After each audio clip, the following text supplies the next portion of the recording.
Hello friends, आपका स्वागत है अपना स्टडी लेक्चर यूट्यूब चैनल में। तो दोस्तों, एक बार फिर हाजिर हम आप साथ एक नए वीडियो के साथ। यानी फ्रेंड्स, आज इस वीडियो में बात करेंगे कि 2 एकड़ ज़मीन अगर आपको अलग करना हो किसी प्लॉट से, चाहे प्लॉट आपका त्रिभुजाकार हो या आयताकार वर्गाकार हो, या आपका खेत का कोई भी हिस्सा बेचना चाहते हैं और उसको अलग करना चाहते हैं, तो कैसे कर पाएंगे, इस वीडियो में आपको पूरे डिटेल के साथ समझाएंगे। तो वीडियो के अंत तक जरूर बने रहिएगा। अगर ये वीडियो पसंद आता है तो लाइक जरूर करिएगा, दोस्तों तक शेयर करिएगा। तो फ्रेंड्स, आइए वीडियो को शुरू करते हैं।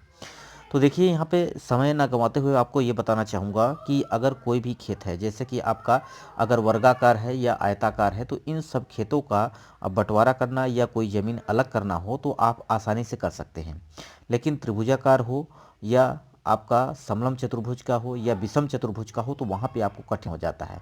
तो यहाँ हम आज बात करेंगे त्रिभुज के बारे में। अगर त्रिभुजाकार खेत है और उसको आप मान लीजिए कि 2 एकड़ ज़मीन आप बेचना चाहते हैं, तो अगर बेचना है आपको, तो किस प्रकार से पूरे प्लॉट से आप उस खेत के क्षेत्रफल को निकाल कर अलग कर सकते हैं। यानी आपको बहुत आसानी हो जाएगी। अगर ये चीज़ आप समझ पाएंगे तो आपके निजी ज़िंदगी में भी जो भी आपके पास ज़मीन है या प्लॉट है, तो उसका भी आप इसी तरह से रकबा या क्षेत्रफल अलग करके निकाल पाएंगे। ठीक है।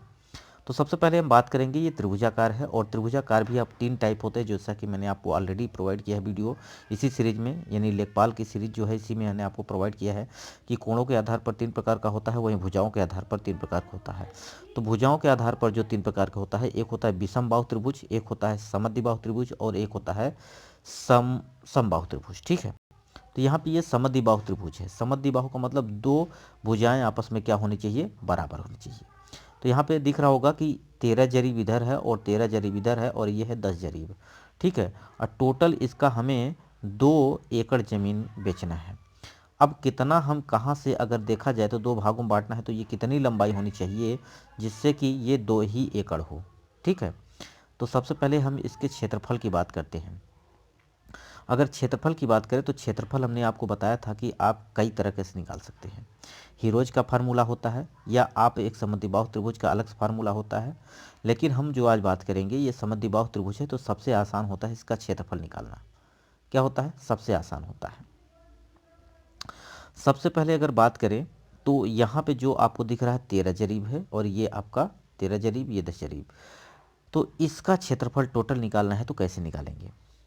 अगर देखा जाए तो यहाँ से अगर हम इस पर लंब डाल दें, ठीक है, ये हमने इस पर क्या किया, इस वाली मेन भुजा पर ये जो मेड़ है, इस पर हमने लंब डाला। लंब का मतलब होता है ये कितना होना चाहिए, 90 होना चाहिए, 90 अंश का कोण बने। जब 90 अंश का कोण बनता है तो ये हो जाता है आपका समकोण त्रिभुज। समकोण त्रिभुज। और समकोण त्रिभुज की कंडीशन क्या होती है कि कर्ण पर बना हुआ वर्ग शेष 2 भुजाओं पर बने हुए वर्ग के क्षेत्रफल के बराबर होता है। तो यहाँ पे आपको कुछ नहीं करना है। ये बड़ी बातें आप अगर नहीं समझ पा रहे हैं तो कोई बात नहीं है। अगर आप किसान हैं तो ये बात आपको अभी समझ में भी नहीं आ रही होगी। ठीक है। समझना क्या है आपको यहाँ पे, तो ये आपका 13 है, तो ये आपका टोटल 10 है, तो ये आपका कितना हो जाएगा, 5 हो जाएगा। इसको आप ध्यान रखिए। तो ये कितना हो जाएगा, 5 जरीब इधर हो जाएगा और 5 जरीब इधर हो जाएगा।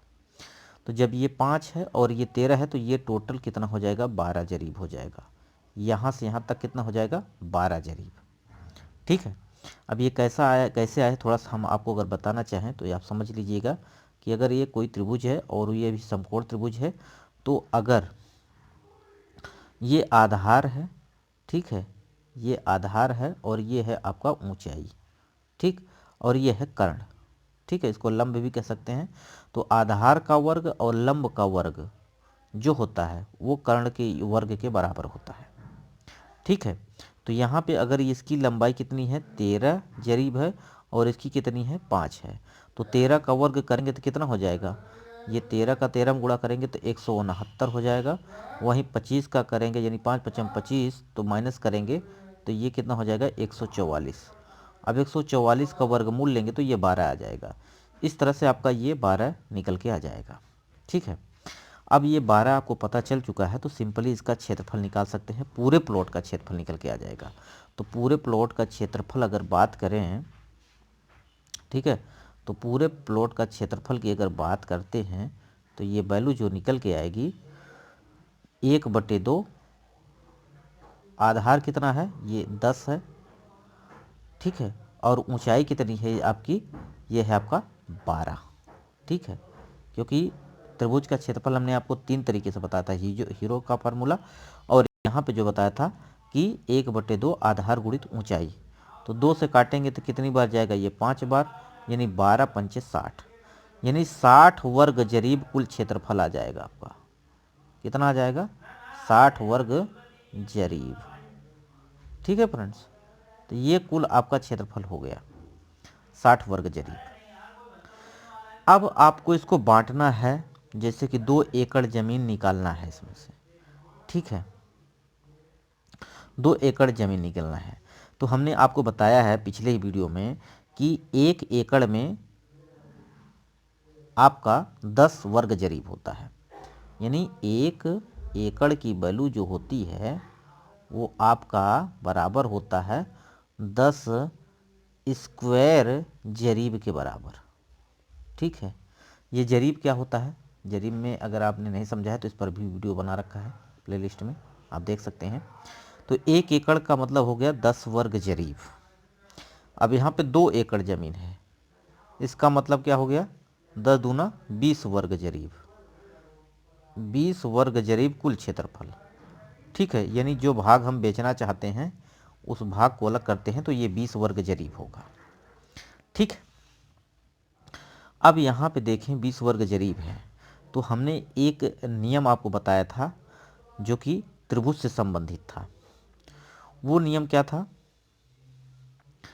कि अगर कोई भी खेत का बंटवारा करना चाहते हैं तो सबसे पहले आपको पता होना चाहिए कि दोनों का क्षेत्रफल कितना है। बड़े वाले का कितना है, यहाँ पे आपको पता है 60 वर्ग जरीब, छोटे वाले का कितना है 20 वर्ग जरीब।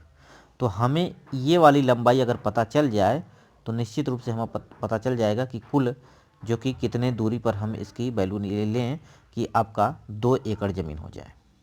ठीक है, टोटल कितना है यहाँ से यहाँ तक 12 वर्ग जरीब है। अब ये वाली लंबाई हमें निकालनी है। तो एक हमने आपको नियम बताया था त्रिभुज से संबंधित, बंटवारा करते समय हमने आपको बताया था कि खेत का क्षेत्रफल अगर दोनों को पता हो तो ये लंबाई आप निकाल सकते हैं। कैसे, देखिए बड़ा वाला त्रिभुज कितना है, ABC, इसको ले लेते हैं, यहाँ पे हम कलर चेंज करते हैं इसका। तो ये त्रिभुज है, त्रिभुज इसका हम नामकरण करें तो ये बड़े वाले त्रिभुज का क्षेत्रफल, बड़े वाले त्रिभुज का क्षेत्रफल कितना है 60 वर्ग जरीब। वहीं अगर छोटे वाले त्रिभुज की बात करें तो इसका कितना है 20 वर्ग जरीब। अब बराबर होता है वो लंबाई, यानी संगत लंबाई के वर्ग के बराबर। तो कुल लंबाई कितनी है 12, यानी 12 बराबर 144, यानी 12 गुणित 12 हो जाएगा। और बटे हमें निकालना है कितना, अगर इसको A माने इसको B मान लें तो बटे AB हम इसको कह सकते हैं, और AB का स्क्वायर कहेंगे। तो 20 से काटेंगे इसको तो 20 तिहाई 60।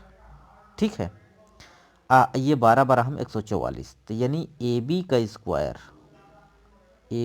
स्क्वायर बराबर हो जाएगा 144 बटे कितना हो जाएगा 3। ठीक है, अब इसको 3 से काटेंगे तो 3 चौक 12, 2 जाएगा, ये 24 हो जाएगा, 3 8 24, यानी AB स्क्वायर बराबर, यानी AB स्क्वायर बराबर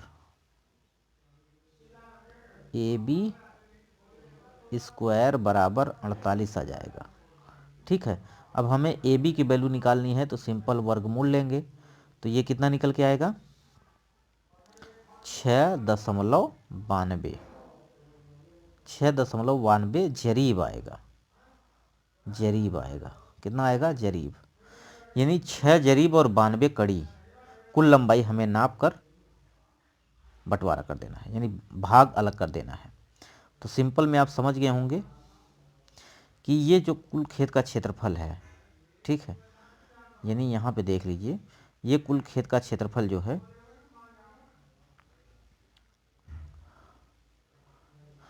ये वाला भाग आप यहाँ से देख सकते हैं, ये वाला भाग, और यहाँ से ये लंबाई हमें पता चल जाएगी, यानी ये वैल्यू और यहाँ तक की कितनी हो जाएगी टोटल, ये वाली ये हो जाएगा 6 जरीब और 92 कड़ी, क्योंकि एक जरी में 100 कड़ी होती है। तो यहाँ से ये भाग करेंगे तो ये कुल आपका 2 एकड़ ज़मीन हो जाएगा।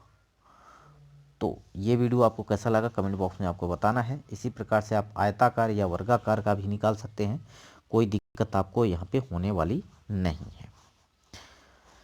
अगर आपका कोई भी प्रश्न है तो आप कमेंट बॉक्स में पूछ सकते हैं, उस पर मैं आपको वीडियो प्रोवाइड कर दूंगा। वीडियो यहीं समाप्त करते हैं। नमस्कार।